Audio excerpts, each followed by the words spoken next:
There's not going to be a lot of B-roll in this video. This is going to be a conversation between you and I, because this has been a very weird year for laptops.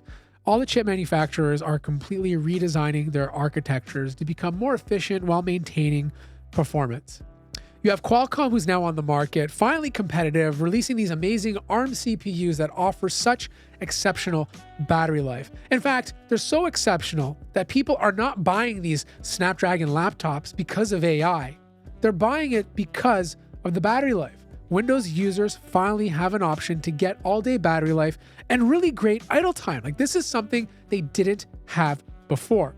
Now, if you're a MacBook user, this video is probably not for you. You kind of know where Apple is going with their M4 chips. It's going to be faster, maybe slightly better MPU. If you want a slightly faster chip, wait for the M4 Pros, M4 Maxes. If not, just buy a MacBook right now. But for Windows users, it's a little confusing because you have AMD releasing a new architecture. Reviews are dropping very soon, and Intel releasing their stuff later this year. But it really depends on the type of laptop you want. And before I tell you what's probably going to make the most sense for you, I have two rules. Rule number one, do not buy a laptop because of AI. It's very gimmicky at the moment. A lot of the AI features are just not that special. Do not make that or take that into your purchase decision at the very moment. The second rule is, if you need a laptop right now, if the current laptop you're using is affecting your work, just go buy the laptop. Time is money. Time is the most valuable resource. Go buy the laptop now. Efficiently get your work done. Have more time for yourself. Use the money you make. Buy something better later. There's always going to be something else around the corner. Now, if you want a big, thick gaming laptop, go ahead and buy one, because you're not going to see any differences in terms of CPU changes in the HX series of processors until the end of this year. Like, if you want a big, thick boy with a HX CPU, go for it, because Intel's not releasing, or announcing rather, their HX CPUs until the end of the year, and you probably won't see anything until next year. But there's two areas where it's kind of hard. Now, the first area is the thin and light gaming notebooks. Like the Asus Zephyrus G16 is a fantastic example. If you buy it today, it comes with a Meteor Lake processor and up to an NVIDIA RTX 4080. Well, the good news is AMD is going to be releasing a G16 with an AMD Ryzen AI 300 CPU. Now, this new CPU is probably going to be the best of x86 we've ever seen. They're bumping up the CPU cores from 10 to 12.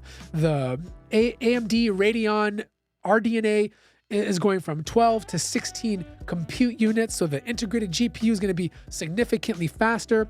It's going to be more efficient because, they're processing this on a 4 nanometer architecture.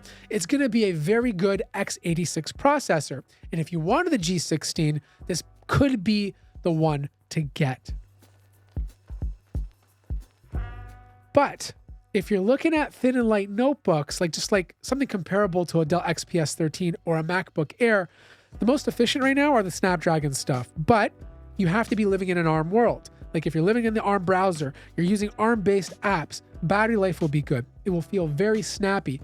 But if you start moving into x86 apps, especially x86 apps that are very intense, that's where things kind of get iffy. They might run, but they might run a little bit slower. They will eat into your battery life, but then there's also situations where that x86 app might not just run at all. And this is going to take time to optimize. And in that meantime, you might be a beta tester for a little while. So if you live in the ARM world and battery life is important to you, get a Snapdragon laptop.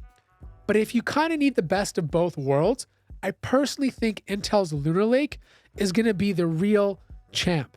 Because not only is it supposed to be 30% more efficient on power draw compared to Meteor Lake, the new architecture they're using is actually being processed by TSMC. It's going to be a lot more efficient. They're getting rid of hyper-threading, which should help with efficiency. The 4 performance cores are supposed to be super powerful, and the 4 efficiency cores are supposed to sip battery very lightly. Plus, you'll get all the AI features that all the other laptops have. So if you want kind of a good mix of like good battery life, maybe not as good as Snapdragon, but also don't want to have to worry about the compatibilities with x86 apps, I think Intel Lunar Lake will be good. Also, the benefit of waiting for the AMD Ryzen AI 300 chips and the Lunar Lake chips is the updated integrated graphics. I truly believe that these new integrated GPUs coming out on both Lunar Lake and Ryzen AI will be fast enough that it could potentially replace entry-level dedicated GPUs. Like, just imagine what future Windows gaming consoles are going to be like using RDNA 3.5 or Intel's Battlemage technology. Like, you're just going to have a faster, more efficient experience. So to sum everything up, if you're looking for a big chunky boy, go ahead and buy something. The HX CPUs are not going to change much until the end of the year, probably not until next year. If you're looking for a thin and light gaming notebook with a dedicated GPU, I'd probably wait for reviews on the AMD Ryzen AI 300 CPUs. If all you care about is battery life, you live in the browser, get a Snapdragon X Elite laptop. They're fantastic. But if you kind of want the best of both worlds, my gut feeling is that Intel's Lunar Lake coming out later this year will probably be the answer.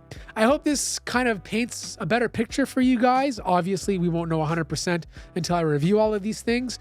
But yeah, that's kind of where we are right now. Things are getting very interesting, and it's going to be a heated moment for your consumers on picking laptops. If you have any questions, let me know in the comment section down below. Like the video if you liked it, subscribe if you haven't already, and I'll see you guys in the next one.